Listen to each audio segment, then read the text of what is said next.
Assalaamu alaykum warahmatullahi wabarakatuhu. Kabajamtoota hordoftoota keenya sagantaa keenya guyyaa har'aatiin akkaataa itti tachpaadii kompiitaraa yookiin immoo kiiboordii isa laaptooppii irra jiru kan fakkaatu bilbila Android kamiin irratti yoo akkaataa itti fayyadamuu dandeenyu waliin ilaallaa.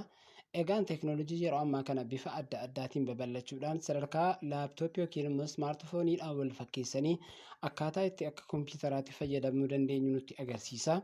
Kanaaf hordoftoota keenya chaanalii keenya YouTube Gurmee ICT subscribe, like, share gochuun wantoota teknoolojiidhaan wal qabatan yeroo yerootti waan isinii gadhiifnuuf nu hordofaa isiniin jenna. Kanumaan wal qabachuudhaan hawaasni musliimaa hiriyoonni keenya hundiyyuu baga ayyaana Iidal Faxir bara 1446 isin ga'e jedha. Egaan amma kallattiidhaan garuma sagantaa keenyaatti isin dabarsa. Akkuma asirratti argaa jirtan akka laaptooppii keenya irratti tachpaadii maawuzii fayyadamnu Android bilbila keenya irratti illee sooftiweera yookiin immoo aappii isaa fayyadamuudhaan akkaataa kanaan irratti fayyadamuu ni dandeenya. Xumura kana sagantaa kanaa irratti akkaataa itti aappii kana buufattanii irratti sirreeffachuu dandeessan isinitti agarsiisa. Amma akkaataa itti fayyadamuu dandeenyu isinitti agarsiisna. Egaan aappiin kun touchpad jedhama. Touchpad asirra ni jira. Asirra dhufuudhaan waanuma akka kompiitaraatti fayyadamuu dandeenyu irratti fayyadamna. Asirratti tuqeen okeen jedha. Gara gubbaatti deemuudhaan akkanatti ol oofuu danda'a. Then touchpad kan jedhu jira.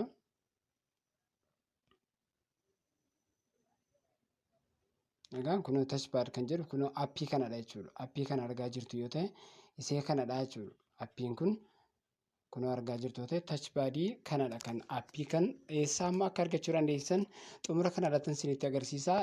Nafaana turtii gaarii isiniin jedha.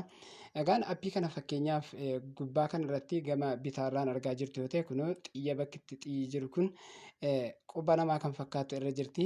Saayizii kanadha gara daarii gubbaatti ol geessuudhaaf gad geessuudhaaf kan isin gargaarudha. Bakka isinii mijate kaa'uudhaaf kan itti fayyadamnudha jechuudha. Inni kun immoo xiyya maawuzii keessanii halluu isaadhaa jijjiiruudhaaf kan itti gargaaramtanudha. Iddeen kun bakki jala jiru kun jechuudha bakka daarii kanarraa. Inni itti aanu inni kun immoo gara gadiirraan jiru kun saayizii isaadhaa bal'isuudhaaf itti fayyadamtu. Saayizii tachpaadii kanaadha. Xiqqeessuu yoo barbaadan asirra dhuftanii akkasitti walitti xiqqeessuu dandeessu bifa kanaan jechuudha. Hordoftoota keenya saayizii isaadhaa haala kanaan akkasitti xiqqeessuu dandeessu jechuudha. Kana kan hojjetu immoo kun isa kanadha jechuudha. Asirratti inni itti aanu kan daariirraa kun immoo xiqqeessuudha. Minimaayiz gochuu barbaadan asirraa akkasitti baduu danda'a. Iddoo kana immoo eessa dhaqa yeroo jettan kun bakka kana argaa jirtu ta'e as jirti jechuudha. Kun daalachuuftee jirti. Isirratti yeroo tuqu immoo deebi'ee dhufa. Akkasitti ni mul'ata jechuudha. Egaan fuulli isaadhaa gara bitaatti yookiin immoo aappii keenya ol oofnee gad oofuu yoo barbaanne gara gubbaatti ol oofuu yoo barbaanne kun isa olii kanarra fayyadamna jechuudha. Xiyyasa kanarraa gadi oofuu yoo barbaanne immoo kun xiyyasa gara gadii kana fayyadamna jechuudha. Gara bukkeetti oofuu yoo barbaanne immoo kun xiyya kana fayyadamna jechuudha. Haala kanaan fayyadamuu dandeenya. Gubbaa irratti immoo mallattoo hir'isuu kan qabu kun wantooti dhuma kana minimaayiz goonee fuula iskiriinirraa balleessinee kaa'uudhaaf kan itti fayyadamnudha akkasitti jechuudha. Tuqnee deebisuu barbaanne immoo asuma irratti tuqna haala kanaan deebi'a jechuudha. Itti aansuudhaan egaan gara bitaan mirgaatti fayyadamuu barbaade xiyya gara mirgaatti oofu kun ni jira. Asiin immoo gara bitaatti kan oofu jira jechuudha. Walumaa galatti kana fakkaata. Inni kun immoo jalaan kan jiru kun baakiidha. Baak gochuu yoo barbaanne kun kan daarii gadii kanarratti argamu argaa jirtu yoo ta'e baakisa kanadha jechuudha.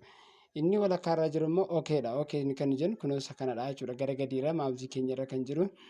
Akkasumas piroogiraama adda addaa walirratti kan jiru banuudhaaf kan fayyadu isadha. Inni kun immoo eessa jira? Bilbila keenyarraa kun bakka xiyya maawuzii kana agarsiisu jiradha jechuudha. Haala kanaan tuquudhaan akkuma maawuzii laaptooppii irratti fayyadamuu dandeenyuti haala salphaa ta'een fayyadamuu dandeenya. Egaa mee piroogiraama bilbila keenyaadhaa akka kan kompiitaraatti akkamitti to'achuu ittiin dandeenyes jedhu isinitti agarsiisa. Egaan bakka keessa seennu walakkaa kana meenuu isa guddaa kanarratti dhufneetiyyuu xiyya maawuziitti kanadha asirra keenyeetiyyuu isuma walakkaa kana yeroo tokko tuqna. Yeroo kana tokko kun aappii achi keessa jiru baaseera.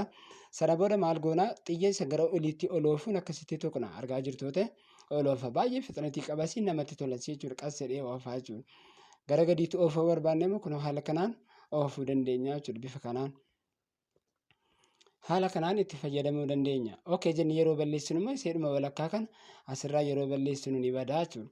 Gara bitaa mirgaatti oofuu yoo barbaanne immoo kunoo isa gubbaa kanarraa yeroo fayyadamnu gara bukkeetti deemuu danda'a bifuma salphaatiin jechuudha. Haala kanaan argaa jirtu yoo ta'e gara bitaa mirgaatti yeroo oofnu akkasitti oofnee fayyadamna jechuudha. Isa kana yeroo tuqnu ammas irraa kanatti dhuftanii yoo buutan gara bitaa yookiin gara mirgaatti isiniif oofaa jechuudha haala kanaan.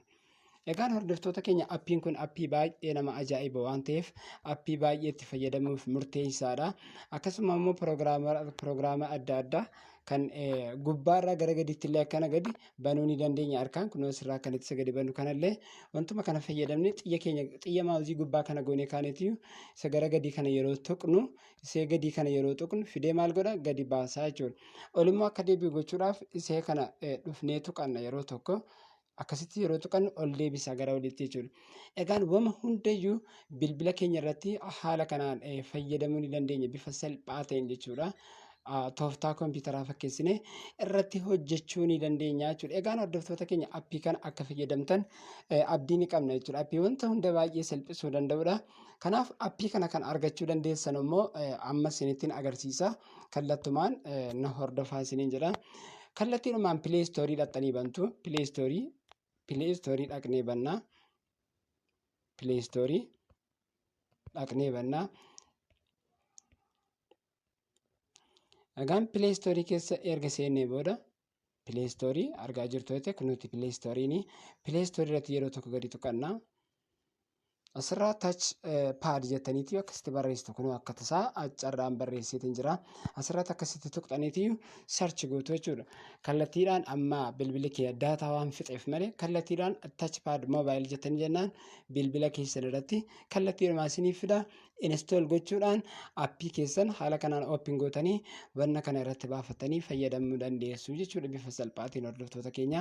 Egaan sagantaan keenya guyyaa har'aadhaa walumaa galatti kana fakkaata. Waan hordoftaniif galatoomaa isiniin jenna. Gormee ICT like, subscribe, share gochuun wantoota teekinooloojiidhaan wal qabatan nu hordofaa isiniin jenna. Sagantaan keenya guyyaa har'aa kana fakkaata. Wassalaamu alaikum warahmatullaahi wabarakaatuh.